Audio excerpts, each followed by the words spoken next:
What's up, YouTube? Welcome back. Today I'm going to divulge a secret, and that is my personal drill for improving accuracy and speed for handgun shooting. It's a 50-round drill. If you like the drill, you can adopt it, adapt it, assimilate it into your own routine for whatever goals you have, because as we know, not everybody has the same goals.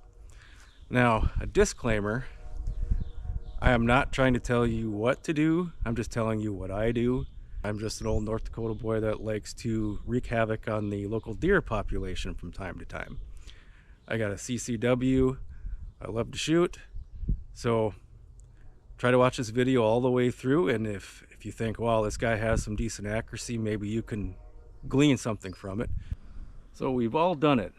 We go out to the range, we're plinking steel with a buddy, and it seems like sometimes the limpness test for our accuracy is, well, I just got done with my string and I hit steel every time. But you're really not improving your accuracy a whole lot. Let's face it, if you're hitting a 10-inch steel at 10 yards, I mean, that's fine, that's fun, but there's something to be said for working on your accuracy and your speed. Now, a lot of people say, well, that's where paper targets come in. But if you've shot for as long as I have, that does tend to get a little boring sometimes. So I actually came up with a little system here. So how do we improve? Well, we improve by identifying our strengths and weaknesses. Be honest about the weaknesses, and then you just work on them. So real quick, I'm going to demonstrate my grip stance trigger press. I realize there's already a blue billion of those videos on YouTube, but as you can see, we're empty. So there's two main go-tos.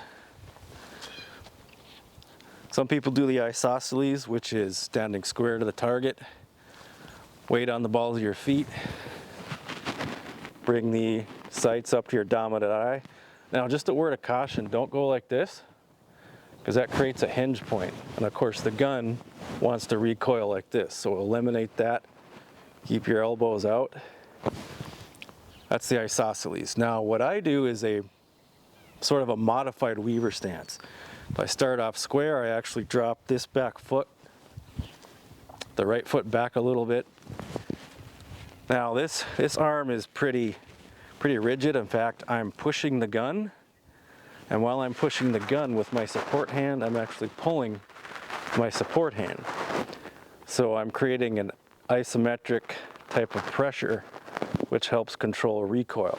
And also with that back leg like that, kind of a fighting stance, that also helps with the recoil. Now, as far as grip goes, the main thing is just get your hand up high as you can. You don't want it down here or down here. You're gonna have a lot of problems with muzzle flip like that. Get it up as high as you can. And I just overlap my thumbs. Trigger press.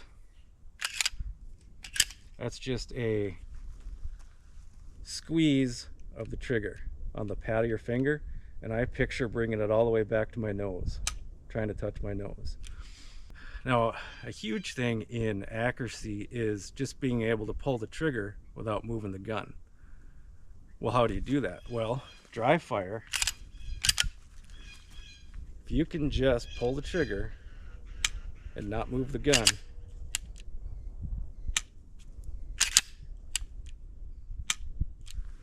that's, I was gonna say half the battle, but it's actually probably more than half the battle. I'm actually pretty amazed at some of the people that have come out here wanting to shoot, and they aim very carefully, but then right at the end they flinch, and their bullet, of course, hits the dirt. So, and that's just anticipating recoil. So you want to practice dry fire. Just get used to firing without moving the gun. Now, of course, you can use any caliber you like for this drill, but today I'm going to be using my SIG P320 and relatively inexpensive Blazer target ammo, 40 Smith & Wesson FMJ. So I'm going to have a little more recoil to deal with today. But again, you can do this in any caliber, 9mm or 22 rem or whatever you want to do. All right, let's get to it. All right, so 50 rounds, 5 strings of 10 rounds each, and I'll just explain each one as we go. We'll just start off with string 1 here, 10 shots. I'm just going to pick a plate and just kind of do a warm-up. We'll do slow fire at 10 yards and just try to get them all in the black.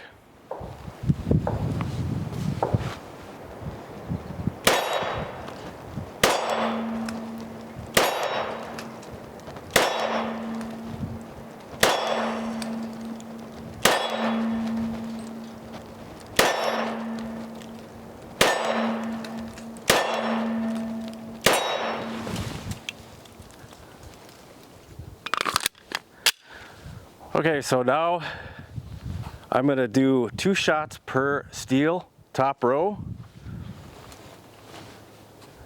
Not a great first group, but that's why they call it a warm-up, I guess.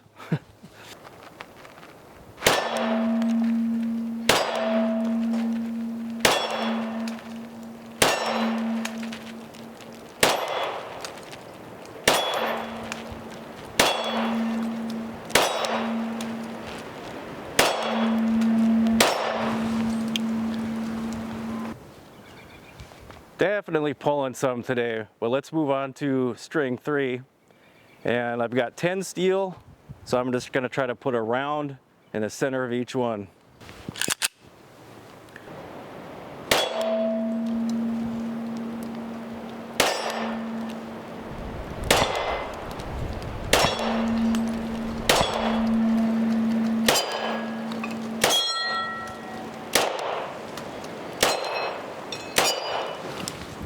And of course I missed the swinger.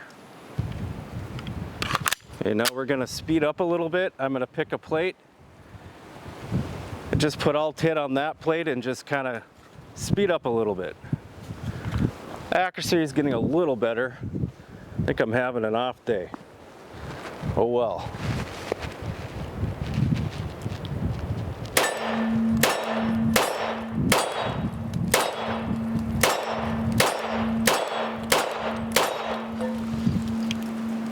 I meant to do that headshot, by the way. Ha.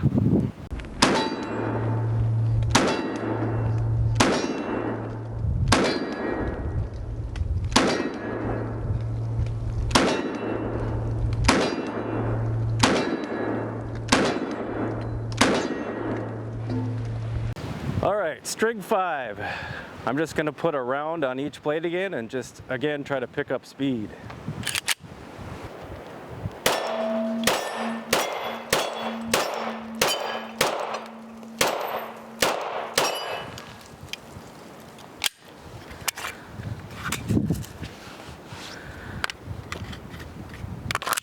Let's do one more.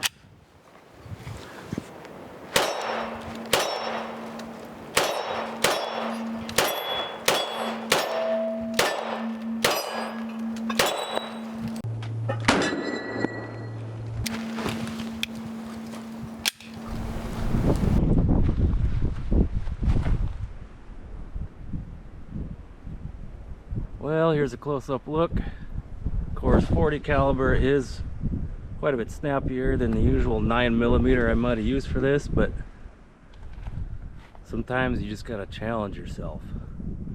Otherwise it gets boring, right?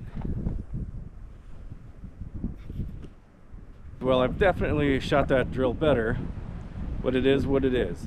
But the moral of the story is, even when you're having an off day, get your butt out there and sling some lead. So do you have a drill that works for you or a technique that works for you? Let me know in the comments. If that helped you or if you like that, give it a like, give it a subscribe. Thanks for watching and we'll catch you on the next one. Huh?